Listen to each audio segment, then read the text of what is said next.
Hello there, I'm Jordan and today I'm going to show you my camera collection. I've become quite a hoarder over the past year or two, so this is probably going to be quite a long video.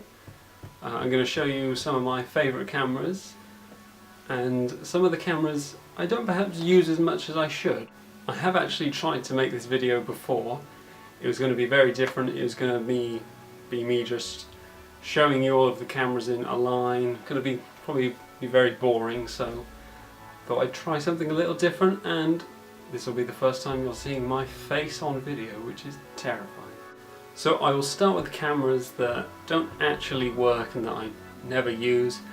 They don't work mainly because there's all sort of hand-me-downs, so I just could never have used them, and they were broken when given to me. But they still look very pretty on my window, so I will get started.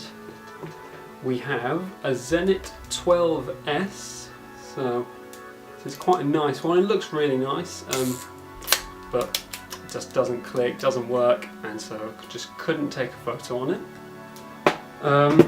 Then we actually have another Zenit camera, and I think this one does actually work. Let's give it a test. It does actually work, it's very nice.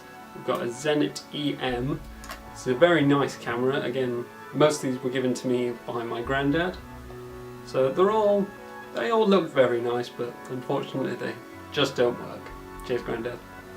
So continuing the trend with cameras given to me by my granddad that also don't work, we have a Praktica Super TL3. So this one's a very nice camera again.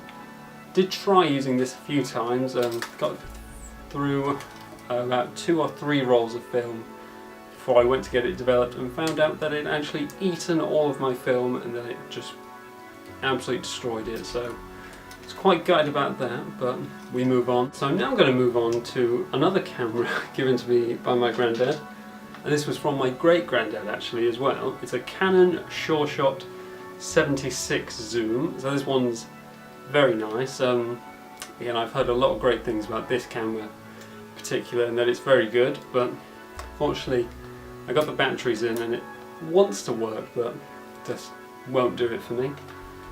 Then I actually have another Canon SureShot. This one does actually work. I got this one from eBay actually, or Amazon, one of the two. It's a Canon SureShot 85 zoom with a sticker from when I went to see the 2014 Rugby World Cup in London with my dad. Thought it looked pretty cool. Still got a roll of film in here actually. I haven't used this one in a couple of months because I've just been using other cameras, but this one I'm expecting a lot because I've seen sort of example photos on Instagram and Tumblr. Really cool, so really looking forward to seeing the results of this one. So this camera is a Pentax Zoom 105R. Now, this one was actually given to me by my dad. Unfortunately, again, it didn't quite work, and I actually sort of mangled the bottom, which you may be able to see. There's sort of supposed to be batteries in there. I tried changing them, but I ended up just sort of breaking it even more. But it does look quite cool, but this one's mainly kept in a drawer because I also can't get it to close, but I'm sure it would have been very good if it had worked. So now I'm going to move on to a couple of cameras that my girlfriend gave to me, well, sort of brought with her when we moved in.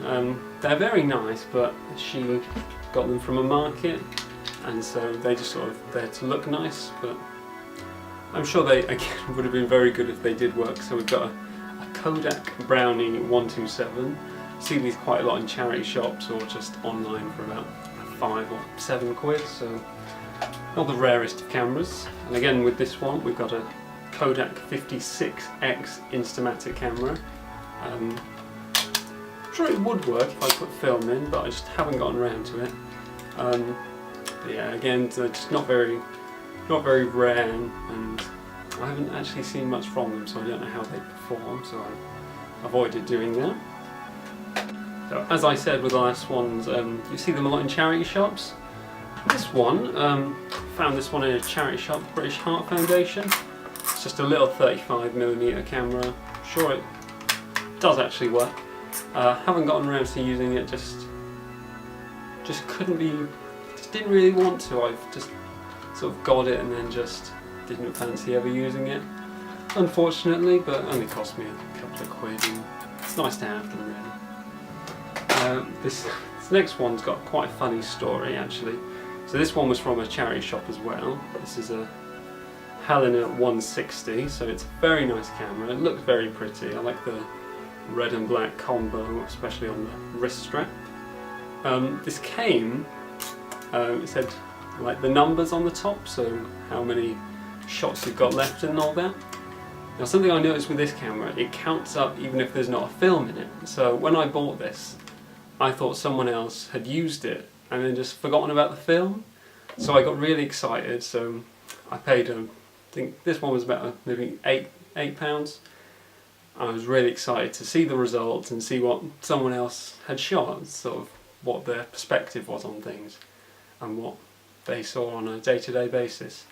Fortunately, I then took it home, didn't try it for another 2-3 weeks, and then I opened it and noticed there wasn't a film in it. So my whole reason for buying this camera was because I thought there was a film in it, but it turned out not to be, so really gutted about that. But it's quite pretty, and I think I might end up using this at some point. I've got some Poundland film, so I might just put that in it and just give it a test really. Covering theme now with this video. A lot of my cameras from charity shops, and this one is no different. But this one's a really cool one. We've got a Polaroid 600 Business Edition, so check that out. Really love this one. Really vintage look. Haven't put anything in it. I'm sure I could, and I'm sure it would look really nice. Would like to use it actually, but just see how nice it looks. Reminded me of the old Instagram logo, but sort of it's in a different colour until they unfortunately changed it. But I really like this camera, and so I always wanted like a vintage Polaroid camera, so I was really happy when I came across this.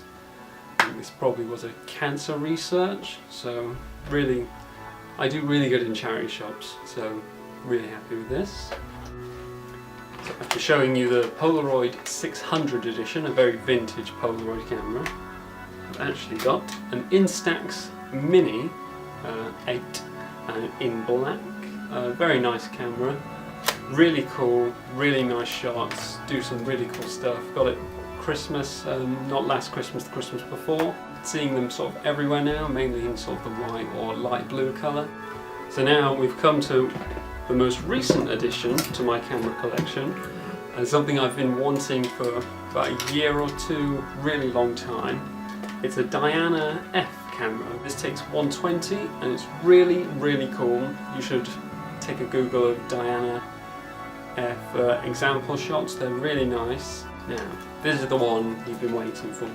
It's my favourite camera. It's not actually my camera, it's my girlfriend's camera, and it's a Canon AE-1. It's just one of the best cameras out there, sort of really amazing starter camera, not too expensive, gives out incredible shots.